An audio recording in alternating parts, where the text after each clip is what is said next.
Alright, so instead of doing the usual thing, sitting in the studio throwing a bunch of B-roll at you, I thought I'd do something just a little bit different. We're going to answer 3 questions today. 3 questions.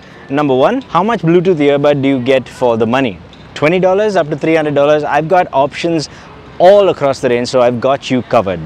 Question number 2, do you actually get more for your money beyond a point? And number 3, as a follow-in from number 2, how much do you really need to spend before you stop getting as much for your money? Where is the point of diminishing returns? How much do you need to really spend? All those questions are going to be answered today. It's noisy out here. Okay, let's start off at the bottom of the price point, the $20 price point, the Jlab Go Air Pop. This is the first Bluetooth earbud that got me seriously reconsidering how much money you really need to spend to get a basic Bluetooth earbud. It does nothing. There's no ANC, there's no multi-point. It's just a basic one, but it's very comfortable in the ear. It has pretty decent sound quality for the money. I mean, it's 20 bucks. What do you want, right? Plus, you want an extra feature? Fine, they threw in one for you. There's a USB-A cable that's built into the case, so you don't have to carry a charging cable. That is an added feature for $20. You can't beat that. And you can absolutely not get killed while trying to vlog. Thank you. Now in this category, I'm going to say at these price points, quality control is always going to be a little difficult to achieve because quality control is expensive. So make sure if you're buying something cheap, buy it from a retailer that has a no questions asked return policy. In this price category, I would implore you to consider spending just a little bit more money, because for the $40 to $50 category, you get something called the Soundpeats Life. It's something I reviewed just a few weeks back, and it has completely changed what you can get for sub $50. In fact, it's beginning to question what you should get for more than that, but we'll get to that in a second. The Soundpeats Life is a very comfortable earbud. It's styled just like the AirPods Pro, except for under $50, it has surprisingly good sound quality. There's a little too much emphasis in the upper mids and the treble, but it's got incredibly punchy bass, really clear vocals, really nice and clear mid-range, and get this, for that $50 you actually get active noise cancellation. That's right, who does that? And I'll be honest with you, it's actually pretty good. Speaking of noise cancellation, let's get off the road and go somewhere a little bit quieter, shall we? Where was I? Oh yes, the Soundpeats Life. Now again, it doesn't do multi-point or anything like that, and it also doesn't have in-ear detection, so if you take it out of your ear and music is still playing, it'll just keep playing and the battery will run down. So you've got to be a little bit careful, but still, for under $50, the level of ANC it gives you, it won't cut out traffic noise too much, but it does a pretty decent job. A few years back, you would not get this level of ANC unless you spent $150 or more. It's really good. Next, we go up to the $50 to $100 price point. Now, this price point has a few things that I haven't tried, so I'm not going to speak to that. But I'll start off just above the $50 mark. At $60, we have this Sony WF-C500. Used to be $80, now it's $60. It's an interesting one because, like the Soundpeats Life, it doesn't do anything except the basics. It doesn't even do ANC, so it's actually even less than the Soundpeats Life for a little more money. Why would you pay more money? Well, it's got a few tricks up its sleeve. Number 1, it's incredibly comfortable. Number 2, it sounds really, really fun. It's not a high resolution sound, but it's a really nicely tuned device. Really punchy bass, great for rock music and the like. But above all else, it's basic. It is so basic that it doesn't need battery to do all that extra processing that you would in other earbuds. So you get nearly 9 hours on a single charge. Plus, it's so comfortable and snug that it is fantastic for working out and running and jogging and all of that. And if you're a fan of transparency mode, well, this doesn't have a transparency mode, but this doesn't need a transparency mode because the ear tips that come with it, the bit that goes in your ear, it basically doesn't block anything out. You basically are aware of all your surroundings all the time. If you want that, if you want something that's supremely comfortable, easy to work out with and sounds great, then the Sony WF-C500 should be on your radar. But it's got one other little thing that I think is really delightful.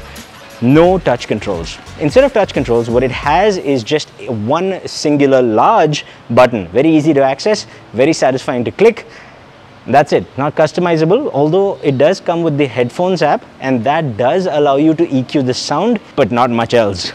But still, It's a wonderful little thing. I thoroughly enjoyed using it when I had it. You should give it a go if you want that sort of device. Now, for under $100, $99, so just sneaking in this category is the Soundcore Space A40, and that is something that deserves mention, even though I have never tested it. I have not got my hands on it, but it has a few very compelling reasons why you should definitely think about it. Here's why. Number one, Soundcores are generally well made, so it's a well built device, but for the money you also get active noise cancellation. You also get multi-point and LDAC support for high-res audio. All of that for $99, maybe less during some Black Friday type deal.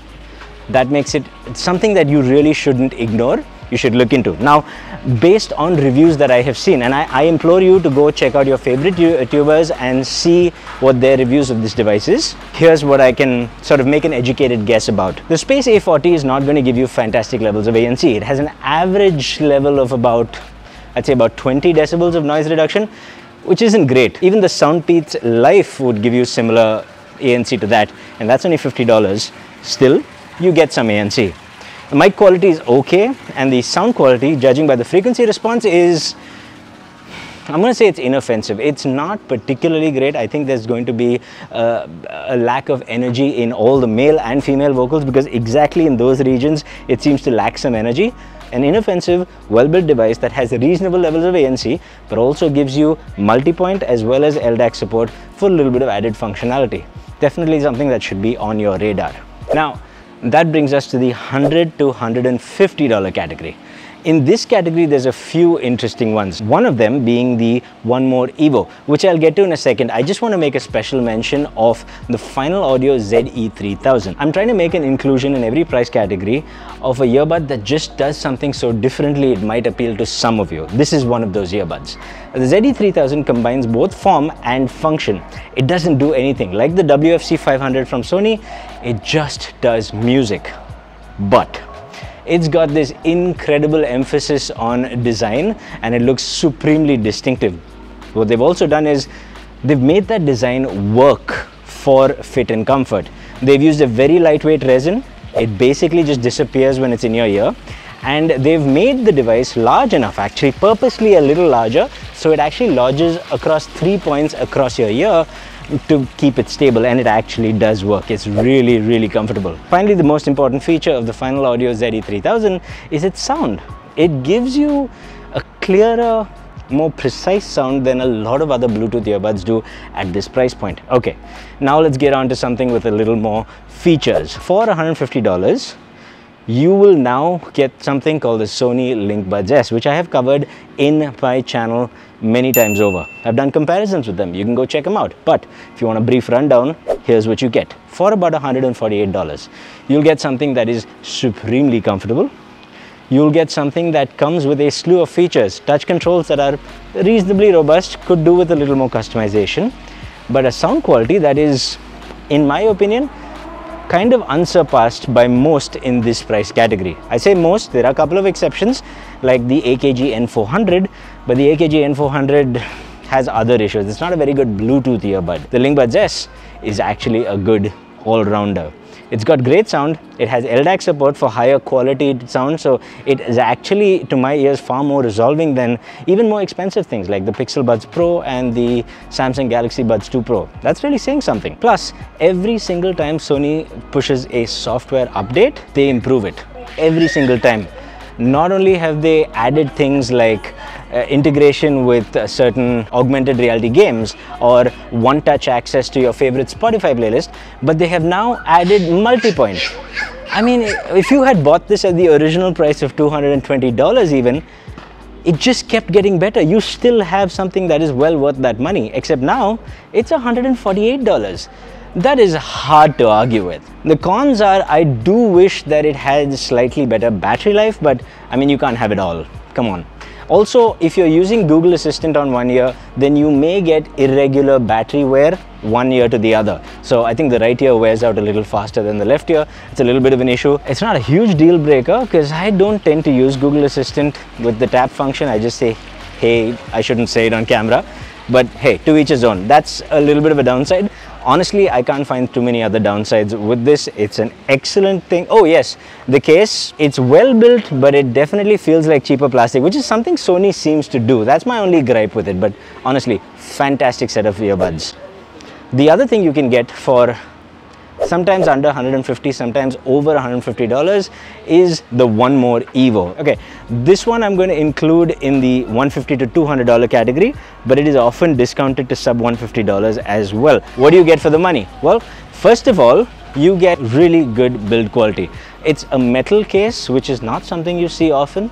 In fact, you don't see it in even more expensive earbuds as well. So it's really well built. It's got this nice glass finish on the outside. It gets 8 out of 10 for design and panache as well. What you also get is multi-point as well as LDAC support for high-res audio. Now, the sound quality, despite LDAC support, isn't particularly fantastic, but it's not bad either. It's okay. What really sticks out about the One More Evo is the mic quality. Now, it also has active noise cancelling, but in my opinion, it does only an okay job. It'll cancel out a lot of the bassier frequencies, but traffic noise and such still comes through. It's all right. It's not bad. It's not great. It's middle of the road. In my opinion, the Sony LinkBuds S also middle of the road, with maybe just a little bit better in isolating the traffic noises if you get the fit right. The fit is supremely important for all these devices, by the way. So please, as a side note, make sure you try different tips, make sure you get the fit right, and you'll be rewarded, trust me. Okay, back to the One More Evo. The microphone in my testing was one of the better microphones across all the devices because it was very good at rejecting external sounds. I did a live test on one of my live streams as well, and even the viewers said, wow, okay, that is significantly different, because it was. Given that and its multi-point functionality, I think it's pretty decent for productivity work. But apart from that, the One More Evo doesn't really make itself stand out very much, and the app support for it, the app that goes with it, I found it to be a little bit iffy. Sound ID is something it uses to personalize sound to your hearing capability, and even that was a little iffy, so I'm not going to dwell upon it too much. I think it is a good offering for One More Evo, but the Sony LinkBuds exist, and now they have multi-point as well, so that's gonna make it really hard for me to recommend the One More Evo above that, especially if you get it at a higher price. There's two other devices that you get in this price point that I'd like to talk about. Ryan's got to go home apparently. There's two other devices that I'd like to talk about in the $150 to $200 price category. First is the Galaxy Buds 2 Pro from Samsung. Now, this is an interesting device. Really comfortable in the ear, really well-made device that has very good sound tuning. Now, it's not particularly high-res sounding sound, but it is well-tuned. You get really tight punchy bass, clear mids. You get an upper mid and treble emphasis that's a little too sharp, which is very Harman. It is tuned to the Harman in-ear tab. If you don't know what that is, don't bother. It's just a tuning that Harman pushes, that is statistically designed to appeal to most people. So the interesting thing about the Samsung Galaxy Buds 2 Pro, if you are gifting this to anyone, you don't know what kind of sound they like, or if you don't know what kind of sound you like, you haven't developed your preferences yet, this is probably going to work for you, most likely. Scientifically proven to be most likely liked by most people. So you might want to buy this, except it has been quite handicapped by Samsung themselves. In their ever-present greed to get everyone into the Samsung ecosystem and lock them in tight, they have done things like disable half the touch controls out of the box. Half of them don't even work. You have to get the app, you have to register a Samsung account on the app, because of course, and only then can you activate all the touch controls, which is a really scummy thing to do in my opinion. Once you get the app, you realize that you have high-res support, but it doesn't work unless you've got a Samsung device. You've got multi-point support too, but it doesn't work, you guessed it, unless you've got a Samsung device. And we're gonna get back, it's gonna get a bit noisy here, so bear with me. That's my biggest problem with the Samsung Galaxy Buds 2 Pro, is that it had the capability to become so good for Android and iOS users alike, but it's not there because Samsung decided to go another route. If you are completely immersed in the Samsung ecosystem, you get multi-point, you get 24-bit audio. I'm not going to call it high-res because it is limited to 500 kbps, but you get something that presumably has more capability to deliver detail in sound, and you get a nicely tuned IEM all said and done. In my opinion, it's an alright earbud. That's way too expensive as its retail price of $230, but it is frequently discounted at $160 to $170, and at that price, if you're a Samsung user, then this is a really good value. If you're not a Samsung user, the competition has caught up. So keep that in mind. The other alternative is of course Google's own Pixel Buds Pro, which I bought earlier this year and I reviewed and I had great hopes for, and it let me down. Why did it let me down? Well, start off with the basics. It's a pretty comfortable earbud, but only if you have medium to large size ears. Smaller size ears are going to struggle with them. Sound quality is decidedly average. It's not as well tuned as the Samsung or the Sony. It's to their credit though, every single firmware update has increased the sound quality significantly, and it's a lot better now than it was when it came out of the box, I'll tell you that much. Still not fantastic. The mic quality on the other hand is something to write home about. Again, in my A/B testing between this, the Sony and the Samsung, this was a really good microphone that ended up cancelling out a lot of traffic noise around me, like you're hearing right now.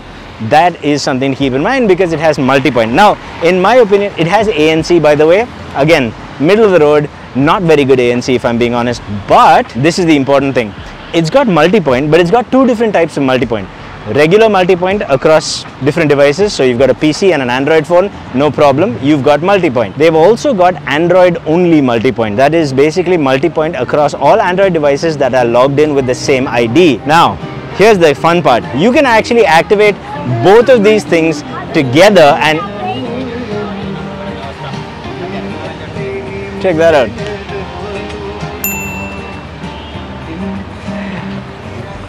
Alright. You can activate both of these things together and get basically multi-point across more than two devices. If you've got a PC and an Android phone and then you've got an Android tablet, boom, you've got multi-point across all three. If you've got more Android devices, you get multi-point across those and allowing for one extra non-Android device as well. That covers a lot more than a lot of other devices, and for a productivity point of view, that combined with the mic quality do make a compelling case for some people. Unfortunately, it does fall short in both sound quality and active noise cancellation, and it doesn't do anything else particularly great either. And that takes us one step up to the $200 to $250 price point. Actually, let's just make it $200 to $300 price point, because there's about 4 or 5 devices that keep bumping up and down the price range here, and I want to talk about all of them. I'll start off with the ones that I'm least impressed with and go up the chain, right? The Technics AZ60. It's a pretty decent device. It's not a bad device. It sounds okay. The ANC is okay, the multi-point is okay, the app experience is okay. There's nothing really offensive about it, but there's absolutely nothing that makes it stand out. It's not particularly great at any one thing. Even from a comfort point of view, they're very comfortable, but for smaller ears, they do tend to bounce around when you're running or walking. I've talked about it in another video, which sounds like a hit piece, but I meant what I said. It's not a bad device, it's just not a great device. So I don't think it justifies the money. The next is the Sennheiser Momentum TWS 3. This is a surprising device because it looks like it's very large, but it's actually really comfortable for a variety of ears. The case is way too big for the pocket though, I have to say. Sound quality is pretty good. It's a fun, punchy, bassy sound. It's not the best sound quality in my opinion in terms of detail and resolution, and it's certainly not a balanced sound. It's just a fun sound that is very enjoyable. Mic quality is alright. ANC is not very good at all. Don't expect anything from it. Recent firmware updates apparently have had multi-point added, but I haven't had a chance to test it, so I'm not going to talk about it. The Sennheiser Momentum TWS 3 is a pretty good device in some ways, but is not an all-rounder like some other things that I'm talking about in this video. Then comes the AirPods Pro. Now this is a really good device. So good that despite it being absolutely locked into this Apple ecosystem, I want to recommend this because the experience is so darn good. Here's why. A, the case is just as small as ever. Gen 2 as small as Gen 1 pretty much. Very pocketable. The earbuds, very comfortable. Practically disappear in your ear once you have them on. The sound quality, much more balanced than anything else and incredibly well tuned. Really, really good sound with a little bit of bass emphasis in there. This is an example of why even if you don't have great detail and resolution, which the AirPods Pro don't necessarily have, good tuning can almost make up for it. It's really, really good. Look at that. Add to that the fact that they have multi-point as well, only if you're in the Apple ecosystem, and spatial audio, only if you're in the Apple ecosystem, makes it an incredible device only if you're in the Apple ecosystem. Now, here's the key. If you have more than one Apple device, it's well worth getting the AirPods Pro. Fantastic. If you have only one Apple device, let's say you use an iPhone but you have a Windows PC, it'll still work on your PC, but with your iPhone, it'll give you spatial audio if you have Apple Music, and it'll give you pretty much everything else. Good noise cancelling, good adaptive transparency, which will cut out the higher frequencies in really loud environments to try and save your ears. It is a fantastic experience, well worth the money in my opinion. It's one of two earbuds that I always reach for. Always. And I use a Pixel 6. Just because I have the MacBook Pro, I reach for these and they are a wonderful experience. Spatial audio, Sony does it as well, but the AirPods Pro along with Apple Music just do a beautiful job of it. Which brings me to the Sony WF-1000XM4. Alright, it's going to get really crowded here. Do I really want to go in here? I don't know. Alright, let's just plow through the crowds and see what happens, yeah? Alright, the Sony WF-1000XM4.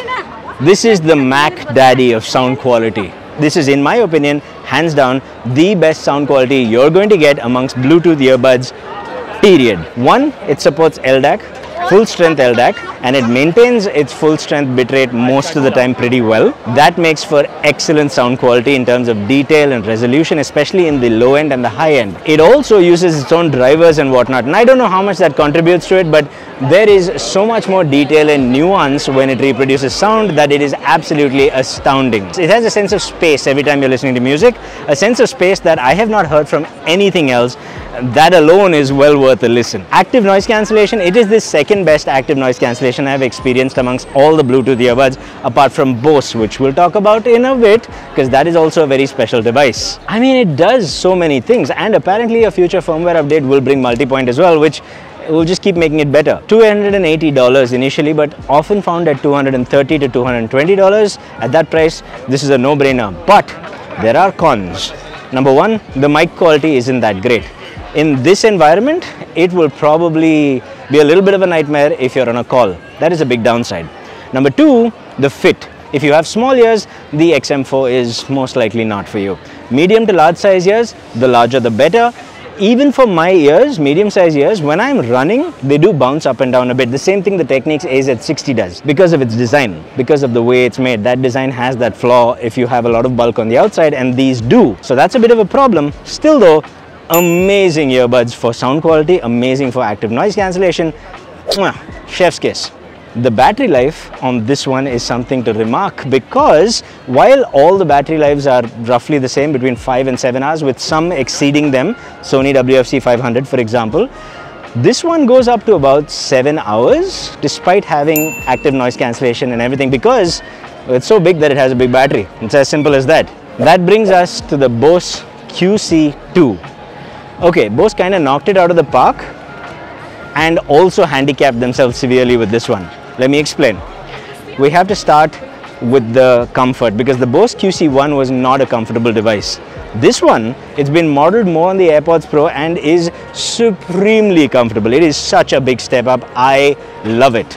It uses a ear tip and wingtip design, but the wingtip doesn't really get uncomfortable for me. So it's just a very nicely designed earbud. Now the case is unfortunately still one of the larger cases. Still, it's a massive improvement from last year's design. When it comes to active noise cancellation, this is the best. Not only does it cancel out more noise than pretty much everything else on the market, it does so with a certain finesse that I cannot explain. If you go and look up the active noise cancellation performance graph, I'll leave a link down below. I tabulate all the performance graphs so you can compare one to the other.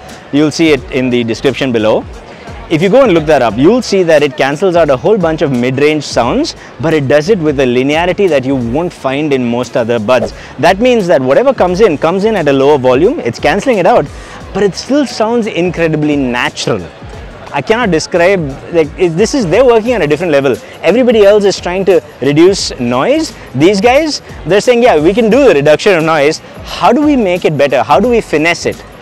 Incredible. Sound quality, also awesome, not particularly for detail and resolution. They still use only the AAC codec. However, it's been tuned in a very spicy way. There's a lot of sub-bass emphasis, so really low-end rumble is very, very emphasized, and there's a gain in the upper mids that is frankly a little too sharp for me. Nonetheless, they've gone for a very lively sound that I think a lot of people will enjoy. And the flip side to that is there are certain types of music that absolutely There's nothing else that reproduces it quite like this. Hip hop, EDM will sound amazing, but heavy metal, if you listen to the Doom Eternal OST on these, no other Bluetooth earbud sounds as fun, because they use a lot of 7 and 8 string guitars, really down low, grungy sounds. Incredible. It just sounds totally different. It has a kind of depth and gravitas that I haven't heard on anything else. It's a lot of fun. It's not balanced at all, and it's not the greatest detail. It's really fun. So it's got great ANC and it's got great sound quality.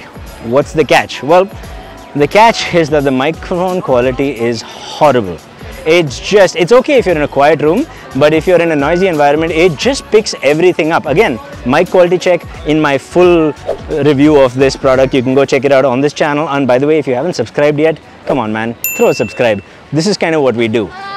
Mic quality is awful. The app that comes with it, horrendous. It just crashes quite often, it hangs quite often. It's not a great experience. I would say try and customize it one time and then never touch the app again, and you'll go home a happy man. You'll get ANC like there's no other, you'll get a really fun sound, and you'll get a really comfortable earbud. Which brings us to our question, do you get more for the money from $0 to $300? First of all, this year has proved that you get astonishing value for even under $50. The Jlab Go Air Pop was nice and all, but the Soundpeats Life was incredible value for $50. If you're on a tight budget, go for it, you'll be fine. The Space A40 from Soundcore, little bit disappointing in its capabilities, but it does give you a lot of functionality for under $100. The real star of the show, in my opinion, are things like the One More Evo. Oh, I completely missed one fantastic IEM. The One More ComfoBuds Mini. If you're looking for sleep buds, look no further. The One More ComfoBuds Mini are so small that you can actually sleep on the side with them. It's the only ones that I actually recommend to people. They've got pretty decent inoffensive sound quality. They have surprisingly good active noise cancellation. Yep, for under $100. They're small, they're tiny, they're supremely comfortable, and they do decent sound and pretty good active noise cancellation. They don't have multi-point or anything like that, but they are really good value for under $100. But the Space A40 is a little more value in terms of features. Just saying. 2022 has been fantastic because it's been proven to us that you don't need to spend that much money. $50 gets you more than it has ever gotten you before. And while $100 also gets you a lot, the $150 price category is swarmed with fantastic devices. The One More Evo, the Galaxy Buds 2 Pro is often at discount around that, and the Sony LinkBuds S exist. And I'm sure there are things from Jabra that I haven't even tried yet. I think this is the sweet spot. You get all the features and you get enough of a jump in sound quality that you're not going to look for more. You get good microphone quality, you get great comfort. Beyond this point, you get all of that with finesse. And you get devices like the AirPods Pro or the XM4 that are particularly good, or the Bose that are particularly good at certain things, but they're still not all-rounders. I would argue that the One More Evo is a better all-rounder than the Bose QC2. It's true. It's not great at any one thing, but it just does everything reasonably well enough that you won't care about anything else. You'll use that for the next 2-3 years and you won't give a crap about anything else. In my opinion, that is how much money you should spend to get the best value. $100 to $150. You will get good deals, you will get great products. It is truly a fantastic time for wireless audio, and from what I understand, apparently it's only going to get better. So definitely continuing the reviews. Hopefully you'll join me. Hit that subscribe button and I'll see you in the next one. Stay happy, stay peaceful, stay colorful. Namaste.